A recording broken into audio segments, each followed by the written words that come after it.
Existe um som que você nunca deixa de ouvir quando trabalha numa plataforma petrolífera.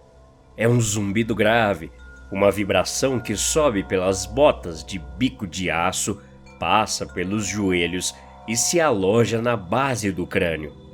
Na verdade, é o zumbido rotineiro de 3 geradores a diesel do tamanho de casas, das bombas de lama trabalhando a uma pressão colossal e da broca triturando rocha a quilômetros de profundidade. Você aprende a dormir com esse som, você aprende a comer enquanto o ouve. O problema começa, na verdade, quando o som para. Meu nome é Cauã, sou engenheiro de perfuração sênior da plataforma Vanguard 7. Estamos ancorados a 280 milhas da costa brasileira, na fronteira do pré-sal, numa área que a geologia chama de Zona Abissal Não Mapeada. A Vanguard não é uma plataforma comum, ela é uma unidade de águas ultra profundas, uma cidade flutuante de aço enferrujado e tecnologia de ponta, sustentada por 4 colunas colossais que descem para a escuridão azul. Estamos aqui há 6 meses. A missão era simples: atingir uma bolsa de petróleo teórica detectada por satélites sísmicos, uma reserva tão profunda que ninguém teve a coragem ou a estupidez de tentar alcançar antes. Nós tentamos e, Deus nos ajude, nós conseguimos. Tudo começou há 3 dias, durante o turno da madrugada, o turno do cemitério, como chamamos. Eu estava na cabine de controle, monitorando a telemetria da broca. Broca essa que estava a 9.000 metros de profundidade. Passou pela camada de sal, pela rocha matriz. O monitor mostrava a resistência da rocha quando tentamos perfurar. 100, 100, 100 e então 0. A resistência caiu para 0 em 1 microsegundo. A coluna de perfuração, que pesa toneladas, deu um solavanco para frente, como se tivesse caído num buraco vazio. "Perda de circulação!" gritou Chagas, o operador de lama. "A pressão caiu, estamos perdendo fluido." "Recuar a broca!" ordenei, batendo no botão de emergência. "Fechar o BOP!" O BOP, Blowout Preventer, é uma válvula gigante no fundo do mar, projetada para cortar o tubo e selar o poço caso a pressão exploda. É nossa única defesa contra um desastre. Mas não houve explosão, não houve gás subindo, houve apenas sucção. O medidor de tensão do guindaste disparou. A coluna de perfuração não estava solta. Algo estava puxando-a para baixo. A plataforma inteira gemeu, aço retorcendo. O horizonte inclinou 2 graus. "O que diabos é isso?" Chagas estava pálido. "Estamos enganchados?"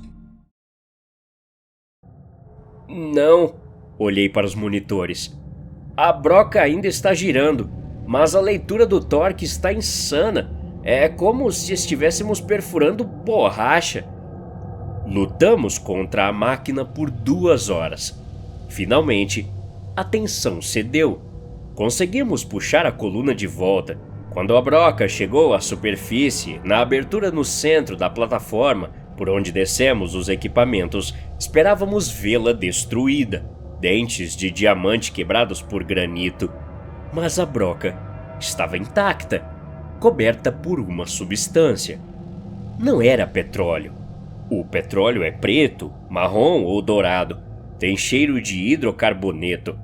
A coisa que cobria a broca era violeta, uma gosma espessa, bioluminescente, que pulsava levemente sob a luz dos holofotes industriais. E o cheiro não cheirava a combustível, cheirava a cobre, a ferro cheirava a sangue quente e por baixo disso, um cheiro de lírios apodrecendo no sol. "O que é isso?" perguntou Mateus, o estagiário geólogo. Ele se aproximou, fascinado, com um raspador na mão. "Algum tipo de alga comprimida?" "Não toca nisso, garoto", avisei. "Protocolo de risco biológico, lembra?" Mas Mateus era rápido. Ele raspou um pedaço da gosma e colocou numa placa. A substância se moveu, não escorreu. Ela se contraiu, fugindo do metal do raspador, e se aglomerou no centro da placa, vibrando. "Está viva!" sussurrou Chagas. Levamos a amostra para o laboratório. Enquanto isso, a atmosfera na plataforma mudou.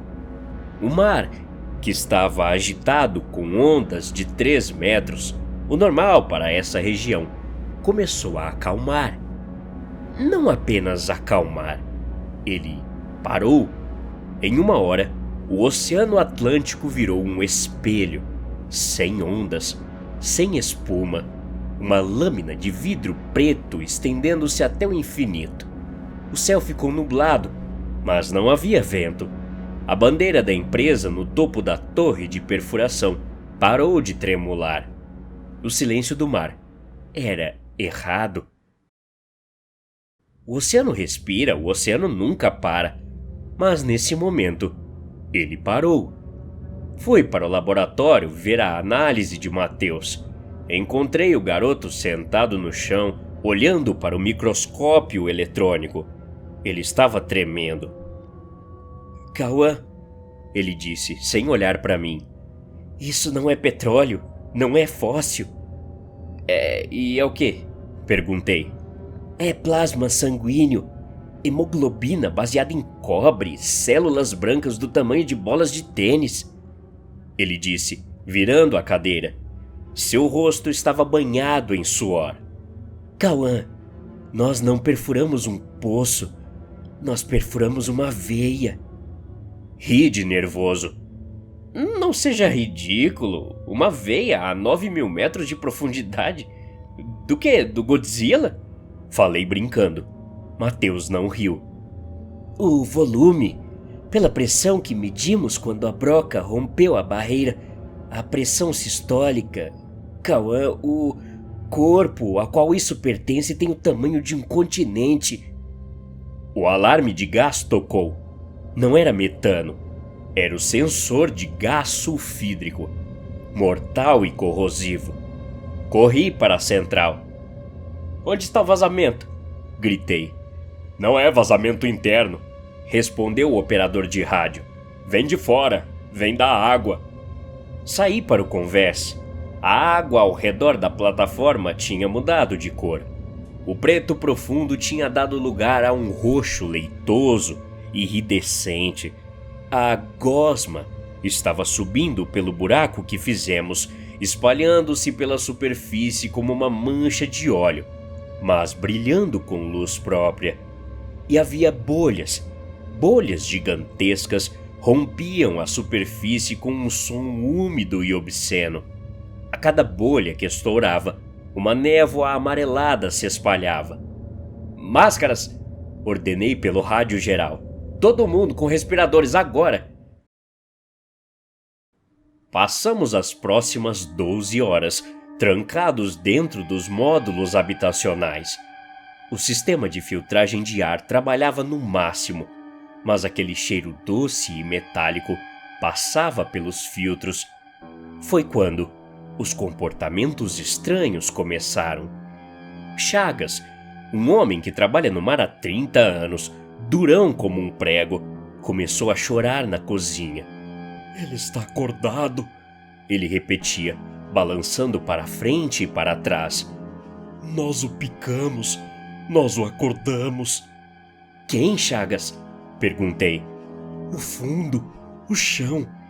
Não é o chão, nunca foi chão, é pele." Tentei chamar ajuda. O rádio estava morto, estática pura. Os telefones via satélite não davam sinal. Estávamos isolados.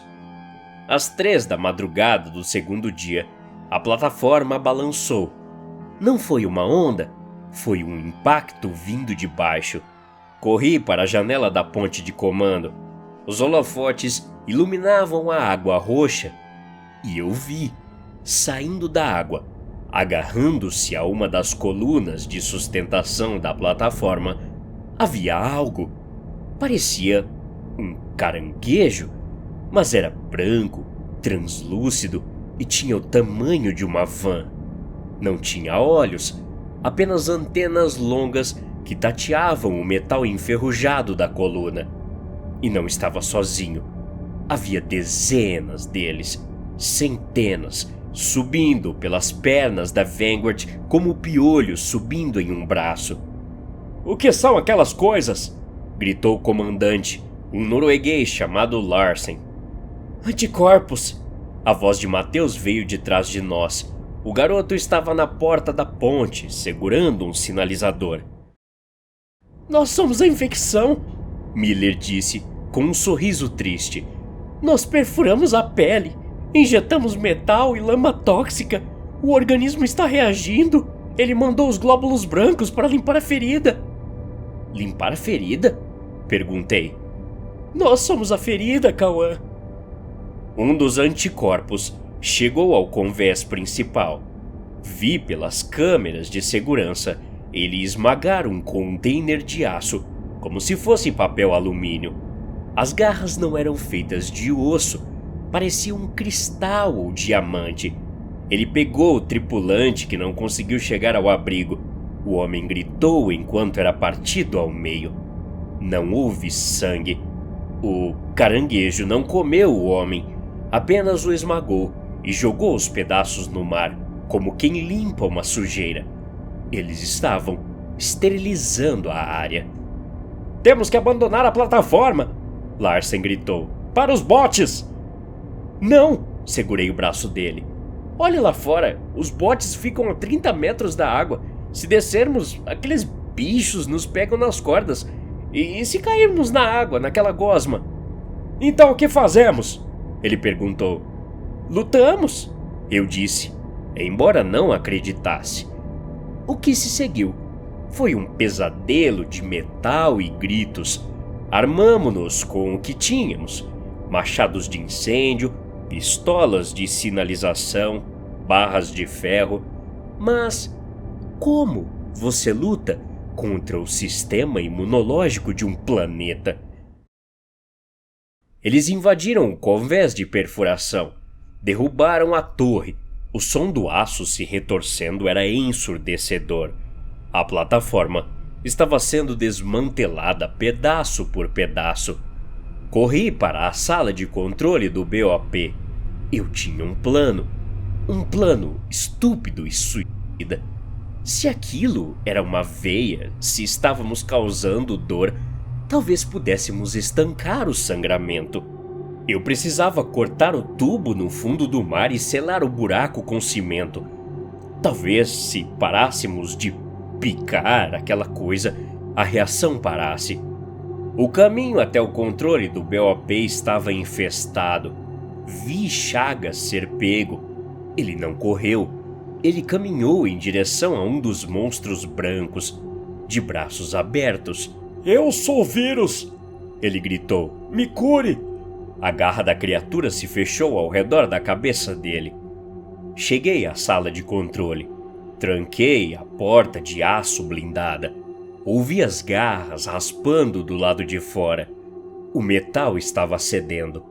Fui para o painel. O sistema estava offline. A energia principal tinha sido cortada quando a torre caiu. Merda! Preciso da energia de emergência. O gerador auxiliar fica no subsolo do módulo. Tive que descer. O corredor estava escuro, iluminado apenas pelas luzes vermelhas de emergência. O chão estava inclinado, a plataforma toda afundando. Um dos pilares de sustentação já devia ter cedido. Cheguei ao gerador. Havia gosma roxa vazando pelas ventilações. O cheiro era tão forte que eu vomitava a cada 2 passos. Liguei o gerador manual. O motor tossiu e funcionou. As luzes piscaram. O painel do BOP acendeu. Voltei correndo para a tela. Pressão no poço, crítica. Status da conexão, instável. Coloquei a mão no botão. Hesitei. Se eu fizesse isso, a broca seria cortada, o poço seria selado, mas... E se Miller estivesse certo? E se isso fosse uma entidade consciente, será que ela entenderia que paramos? Ou ela continuaria até eliminar o último vestígio de nós? A porta da sala de controle explodiu. Um dos caranguejos, os anticorpos, entrou. Ele era lindo de uma maneira terrível, translúcido, brilhando com luz interna, os órgãos visíveis pulsando em azul. Ele não rugiu, não fez nenhum barulho, apenas clicou as mandíbulas. Apertei o botão. Senti a vibração no chão. Lá embaixo, a 9.000 metros, 2 lâminas de aço endurecido cortaram o tubo de perfuração e fecharam a válvula. O fluxo do, entre aspas, sangue parou. A criatura parou.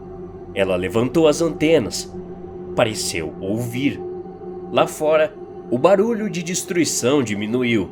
A plataforma parou de tremer. A criatura olhou para mim. Seus sensores sem olhos focaram no meu peito batendo. Ela deu um passo para trás. E depois outro. Ela se virou e saiu. Corri para a janela. Elas estavam recuando. As centenas de criaturas brancas estavam descendo pelas pernas da plataforma, voltando para o Mar Roxo. Mergulharam e desapareceram. O roxo da água começou a dissolver, dissipando-se na correnteza. Fiquei em silêncio por horas. A plataforma estava arruinada, inclinada a 15 graus, sem torre, sem energia principal. Metade da tripulação estava morta, mas estávamos vivos. O corpo daquela coisa tinha parado a resposta imune. Ao amanhecer, o resgate chegou. Helicópteros da Marinha. Eles viram a destruição, viram os corpos esmagados. Mas nós mentimos. Foi um pacto silencioso entre os sobreviventes. Foi uma explosão de gás, disse Larsen. Uma bolha de metano gigante. A estrutura colapsou. E os corpos partidos ao meio. A queda da torre, a pressão. Ninguém mencionou o sangue roxo. Ninguém mencionou os caranguejos brancos. Porque, se contássemos a verdade, eles voltariam. A empresa voltaria. Eles trariam brocas maiores, armas. Eles tentariam colher o sangue. E se você tentar matar um planeta, o planeta mata você de volta. Fui aposentado por invalidez. Estresse pós-traumático. Moro no interior agora, Minas Gerais. Nós achávamos que a Terra era uma pedra coberta de água e vida. Estávamos errados. A Terra é o organismo. Nós somos apenas as bactérias vivendo na casca. Eu sei que, em algum lugar no oceano, a ferida cicatrizou, mas a cicatriz ficou. E ela sabe onde nós estamos. Ela sabe que somos parasitas. E estou com medo do dia em que ela decidir tomar um antibiótico. Porque eu vi os glóbulos brancos dela, aqueles caranguejos, e eles não param até que a infecção seja erradicada. Até a próxima. Obrigado.